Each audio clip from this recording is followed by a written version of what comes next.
ელინისტურ ეპოქაში ცვლილება განიცადა ისტორიულმა აზროვნებამაც. აი ჩვენ აქ გვაქვს ორი განსაკუთრებით დამახასიათებელი თვისება ისტორიული აზროვნების და მოკლედ წავიკითხოთ ორი სიტყვა ასულ, თუმცა მერე განმარტებები რა თქმა უნდა იქნება. პირველი ეს არის რომ თურმე ხდება ისტორიის გაფართოება, მეორე ის რომ ხდება ისტორიის გაღრმავება. ოღონდ ის თურმე სიტყვა სრულად უადგილოდ გამომივიდა ნახმარი. დიახ, ელინისტურ ეპოქაში ისტორია ფართოვდება და ისტორია ღრმავდება. რას ნიშნავს ან ერთი ან მეორე? აი ამას ძალიან მოკლედ განმარტოთ ეს, იმიტომ რომ თავისთავად იოლი გასაგებია ჩემი აზრით. მაშინ ასე, ისტორიკოსები აღარ წერენ რომელიმე ქალაქს სახელმწიფოს ლოკალურ ისტორიას. ანუ თავგადასავალს. ბერძნულ ისტორიოგრაფია სწორედ ეგ ახასიათებდა. რა თქმა უნდა, ჩვენი ხვდებით უფრო რთულ და უფრო ვრცელ თხრობებსაც, მაგალითად, ბერძენთა და სპარსელთა შესახებ, თქვათ, სპარტელთა და ათენელთა შესახებ. ან ვინც ის იქნებ კიდევ სხვა საკითხებსაც, მაგრამ საბოლოო ჯამში ისტორიკოსი მაინც წერდა თავისი ქალაქის ისტორიას, თავისი ქვეყნის ისტორიას მაქსიმუმ. ნაკლებად აქცევდა ყურადღებას სხვა ხალხების ისტორიას.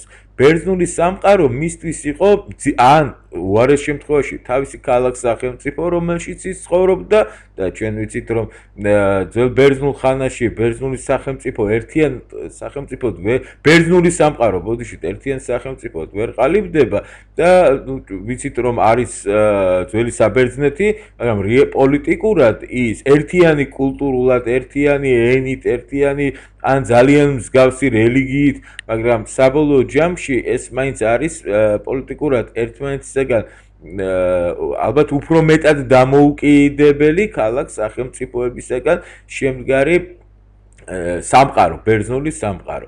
ამიტომაც, როდესაც ათენელია ისტორიკოსი, მისთვის არა მარტო სამყაროს ცენტრია ათენი, არამედ წერს ისტორიას როგორც ათენელი, ან ათენის ისტორიას, ათენის თავგადასავალს, ან ათენის თავგადასავალს, რომელიც ეხება სხვა ქალაქებთან ან სხვა ქვეყნებთან ურთიერთობას. აი ეს ასეთ ისტორიას ქვია, რა თქმა უნდა, ლოკალური ისტორია. ჩვენ არც ერთ შემთხვევაში არ უარყოფთ ამ ლოკალური ისტორიის მნიშვნელობას, მით უმეტეს ძველ ეპოქაში, ძველ ეტაპზე, როდესაც ისტორიული აზროვნება ის იყო, იწყებოდა და ბუნებრივია სწორედ მან მისცა ბიძგი უფრო ვრცელ ისტორიას, ამის მსოფლიო, ანუ რასაც ჩვენ შეგვიძლია ელინისტურ ხანაში უკვე მსოფლიო ისტორიაც კი უწოდოთ. თუმცა ისიც არ არის მთლად მსოფლიო ისტორია, ამაზე ჩვენ ქვემოთ გვექნება საუბარი, მაგრამ რა თქმა უნდა, ძველ ბერძნულ ლოკალურ ისტორიებთან შედარებით ალბათ უფრო ემსგავსება მსოფლიო ისტორიებს. ძველი ბერძენი ისტორიკოსები მართალია საინტერესო ცნობებს ჩვენ გვაწვდიან სხვადასხვა ხალხების მიმართ, ანუ მათთვის ბარბაროსების მიმართ. ჩვენ თქვით რომ ქართველების შესახებაც გვაწვდიან ესეთ ცნობებს, ჰეროდოტეზე გვქონდა საუბარი, ქსენოფონზე გვქონდა საუბარი, რომელმაც ბრძოლით გაიკაფა გზა მრავალ ქართველ ტომთა შორის, მაგრამ ეს ინტერესი არის გამოწვეული მხოლოდ იმით, რომ ამ ხალხებს, ამ ბარბაროსებს აქვთ რაღაცნაირი შეხება ბერძენ ხალხთან, ბერძენ მეომრებთან, ან იმიტომ რომ მათ მხარეს იბრძვიან, ან იმიტომ რომ მათ წინააღმდეგ იბრძვიან. აქვთ შეხება ბერძნულ ჯართან, იმიტომ რომ ბერძნული ჯარი ამ მხარეებზე გავლით ცდილობს რაღაც პუნქტამდე მისვლას, სადაც მას ვთქვათ მტერიელოდება, ან ასე შემდეგ. ამიტომაც აღწერენ აინტერესდებიან ამ ხალხების ცხოვრებით მხოლოდ იმდენად, რამდენადაც ისინი შეხებაში არიან ელინებთან. როგორც მოკავშირეები, როგორც მტრები, ან უბრალოდ ადამიანები, რომლებიც ცხოვრობენ ელინური სამყაროს საზღვრებთან ახლოს. სხვა შემთხვევაში ეს ხალხი ბერძენთათვის არიან ბარბაროსები, რომელთა ისტორიაც თუ კი ესეთი რამ მათ აქვთ, იმიტომ რომ ისინი გონებით არ მოქმედებენ, მეტიც ნამდვილი ღმერთებით ნებითაც კი არ მოქმედებენ, იმიტომ რომ ნამდვილი ღმერთები ყავთ არა კოლხებს, არა იბერიელებს, არა სპარსელებს, არამედ მხოლოდ ბერძნებს. დანარჩენთა ღმერთები რეალურად სრულწმენაა და როგორც შეიძლება იმ შემთხვევაშიც კი თუ ჩვენ დაუშვებთ რომ ისტორიას ღმერთი ქმნის, ადამიანის მოქმედებას ღმერთი განაპირობებს, თქვათ ჩვენ ეს თეზისი განვავრცოთ, ძველი ბერძენი მყავს მხედველობაში, განვავრცოთ თქვათ სხვა ხალხებზე, რომლებსაც ბერძნული ღმერთების არა სწამთ. ხო, აქედან გამომდინარე მათ არ აქვთ ისტორია და რომც გქონდეთ, მათი ისტორია არის ბარბაროსთა თავგადასავალი, რომლის აღწერა არ ღირს აღწერად, რომლის აღსაწერად არ ღირს დროის დაკარგვა. აი მოკლედ რომ ვთქვათ, ეს იყო ძველბერძნული მიდგომა ისტორიისადმი, ანუ ისინი ბერძენთა და თავიანთი ქალაქების ლოკალურ ისტორიას გადმოგვცემდნენ, ელინისტურ პერიოდში კი ხდება გაფართოება. ეს ნიშნავს იმას, რომ უფრო მაგალითად, როდესაც ელინური ხანის მწერალი, ისტორიკოსი აღწერს ისტორიას, ის არა მარტო ბერძნებისას, არამედ მთელი ელინისტური ეპოქის, მთელი ელინისტური კულტურის შემადგენელი ხალხების ისტორიასაც, თავგადასავალსაც გვამცნობს. ასეთ მაგალითებს ჩვენ ცოტა ქვემოთაც შევეხებით, აქედან გამომდინარე ეს არის ისტორიის გაფართოება. მეორე რაც ხდება, ეს არის ისტორიის, ხო, ანუ პრინციპში ამაზე გქონდა საუბარი, მეორე რაც არის, ეს არის ისტორიის გაღრმავება. რას აღწერს ეროდოტე? მის დროის მოვლენებს. ძალიან საინტერესო რომ ამაზე ჩვენ აღარ გვიხდება საუბარი. მისი დროის მოვლენებს. რას აღწერს თუ კი დიდე?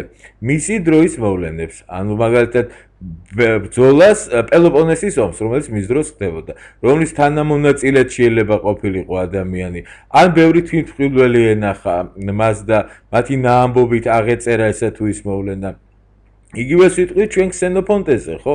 ადამიანი იყო სპარსეთში, დაქირავებულ ბერძნულ ჯართან ერთად, მან მიიღო მონაწილეობა იქ მიმდინარე შიდა ბრძოლებში, შემდეგ გზად ბრუნდება საბერძნეთში და აღწერს ამ მოვლენებს. ძალიან საინტერესოა მისი აღწერილობა, მნიშვნელოვანია, რა თქმა უნდა, ისტორია და ამაზე თავის დროზეც ჰქონდა საუბარი, მაგრამ ელინისტურ ხანაში აღარ ხდება მხოლოდ თანამედროვე მოვლენების აღწერა.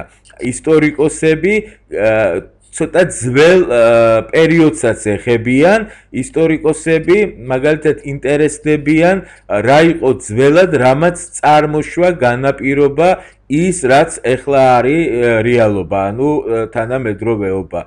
ასეთი ამის მაგალითი ჩვენ გვაძლევს მაგალითად პოლიბიოსი, რომელზეც ცოტა ქვემოთ გვექნება საუბარი.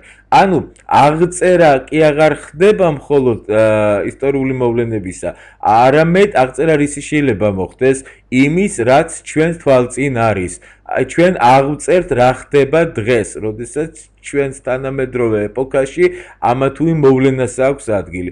მაგრამ როდესაც ჩვენ ძველი ამბები უნდა აღწეროთ, ძველი ამბები უნდა გადმოვცეთ, თუნდაც ეს არ იყოს ძალიან ძველი და ელინისტურ ხანაში ძალიან გაღრმავებაც არ ხდება ისტორიისა, ანუ არ არიან ისტორიკოსები, რომლებიც პირველ ყოფილობას იკვლევენ ადამიანთა საზოგადოებისა და ასე შემდეგ. მაგრამ თუნდაც ეს იყოს ერთი საუკუნის წინანდელი, საუკუნე ნახევრის წინანდელი, აქ აღწერა მთავარი თუ ის რაც გვაძლევს საშუალებას აღწეროთ ის ძველი ამბები, ანუ კვლევა, გარკვეულ წყაროებზე დაფუძნებული კვლევა და ეს იყო კიდევ ერთი თვისება, რაც განაპირობა ისტორიის გაფართოებამ და გაღრმავებამ, რომ აღწერილობითმა მიდგომამ თანდათანობით გზა დაუთმო კვლევით მიდგომას. ეს რა თქმა უნდა მესამე მნიშვნელოვანი შტრიხი, მნიშვნელოვანი დამახასიათებელი ნიშანი თუ თვისება ელინისტური ხანის ისტორიოგრაფიისა. მაშინ ასე